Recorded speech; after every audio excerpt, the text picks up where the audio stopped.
ꯉꯁꯤ ꯏꯃꯥ ꯑꯩꯈꯣꯏ ꯃꯌꯥꯝ ꯑꯩꯈꯣꯏꯒꯤ ꯇꯤꯀꯤ ꯁꯥꯏꯠꯇꯒꯤ ꯑꯗꯨꯗꯒꯤ ꯑꯇꯣꯞꯄ ꯈꯔꯒꯤ ꯃꯃꯥꯁꯤꯡ ꯆꯠꯄꯅꯦ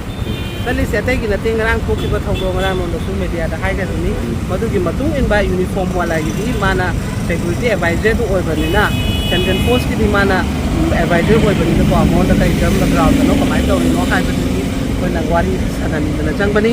ꯑꯗꯨꯕꯨ ꯃꯥꯅ ꯈꯨꯝꯗꯣꯔꯛꯏꯕ ꯄꯣꯠꯁꯤꯗꯤ ꯇꯁꯦꯡꯅ ꯍꯥꯏꯕꯗ ꯃꯥ ꯃꯇꯣꯟꯗꯒꯤ ꯗꯤꯁꯤꯖꯟꯁꯨ ꯅꯠꯇꯦ ꯁꯔꯀꯥꯔꯅ ꯂꯧꯕ ꯗꯤꯁꯤꯖꯟꯅꯤ ꯃꯗꯨꯏꯗꯨꯗ ꯒꯣꯚꯔꯅꯔ ꯑꯗꯩ ꯆꯤꯐ ꯁꯦꯀ꯭ꯔꯦꯇꯔꯤ ꯃꯥ ꯃꯣꯏꯒꯤ ꯑꯣꯐꯤꯁ ꯕꯤꯌꯔ ꯍꯥꯏꯇꯥꯔꯦꯀꯣ ꯍꯧꯖꯤꯛ ꯄ꯭ꯔꯁꯤꯗꯦꯟ ꯔꯨꯜꯗ ꯂꯩꯔꯤꯕ ꯃꯈꯣꯏ ꯄꯨꯝꯅꯃꯛꯅ ꯃꯥꯟꯅꯔꯒ ꯂꯧꯕꯅꯤ ꯁꯤꯅꯤ ꯀꯩ ꯃꯥꯟꯅꯔ ꯂꯧꯔꯤꯅꯣ ꯍꯥꯏꯕ ꯃꯇꯝꯗ ꯀꯥꯡꯄꯣꯛꯄꯤꯗ ꯑꯩꯈꯣꯏꯒꯤ MSTꯒꯤ ꯒꯥꯔꯤ ꯊꯥꯕ ꯃꯇꯝꯗ ꯕꯁ ꯑꯃ ꯃꯩ ꯆꯥꯛꯈꯤꯕꯅꯤꯅ ꯑꯗꯨꯅ ꯃꯔꯝ ꯑꯣꯏꯔꯒ ꯁꯣꯝ ꯅꯥꯀꯟꯗ ꯊꯥꯕꯗ ꯅꯨꯃꯤꯠ 5ꯅꯤꯒꯤ ꯐꯦꯁꯇꯤꯚꯦꯜ ꯑꯣꯏꯕꯅꯤꯅ ꯔꯤꯛꯁ ꯂꯩꯒꯗ꯭ꯔꯥ ꯍꯥꯏꯗꯅ ꯃꯈꯣꯏꯅ ꯑꯃꯨꯛ IDFPRꯗ ꯇꯧꯔꯒ ꯃꯣꯏꯁꯦ ꯃꯅꯨꯡꯗ ꯆꯦꯟꯖ ꯇꯧꯊꯣꯛꯅꯕꯅꯤ ꯏꯟꯄꯨꯠꯇ ꯍꯥꯏꯕ ꯑꯗꯣ ꯑꯩꯈꯣꯏꯅ ꯑꯃꯨꯛ ꯍꯪꯅꯤꯡꯉꯤ ꯀꯣꯏꯁꯟꯅ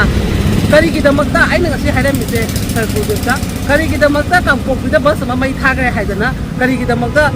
ꯖꯤꯔꯤ ꯑꯩꯈꯣꯏꯒꯤ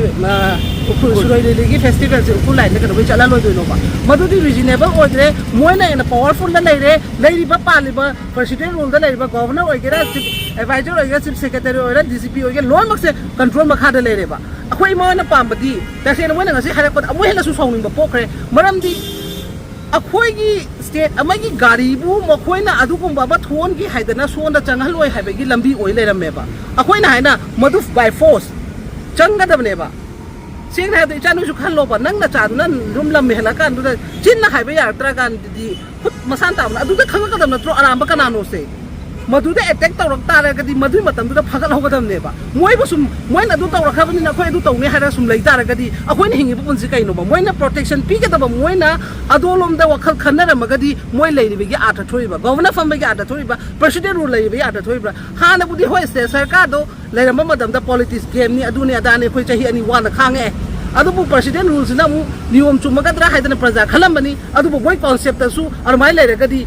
अखोई सी करीनोबा मणिपुर की प्रजा से करी ओइनो उगे हाबा क्वेश्चन सिने बकोना ngaiसे अदुना मसी यामना रिजनेबल ओइदे गवर्नर हुजी अमु उनाबगी अखोई हाइगिनी उनर कांडदा माना हाइबा पोसे पुन्ना सरकारना लौमिनामनि आई तोले डिसाइड नते अपुनबगिनी हाइबनिना मोय मोय रोय रेस्पोंसिबिलिटी ओइरबनिना मोय पुनम गेट आउट हाइबा मतम यौरे हाइबा पोसे मसी इमाम यामना खनरे अदो मखा ताबदी प्रजागा मियांगा मानरगा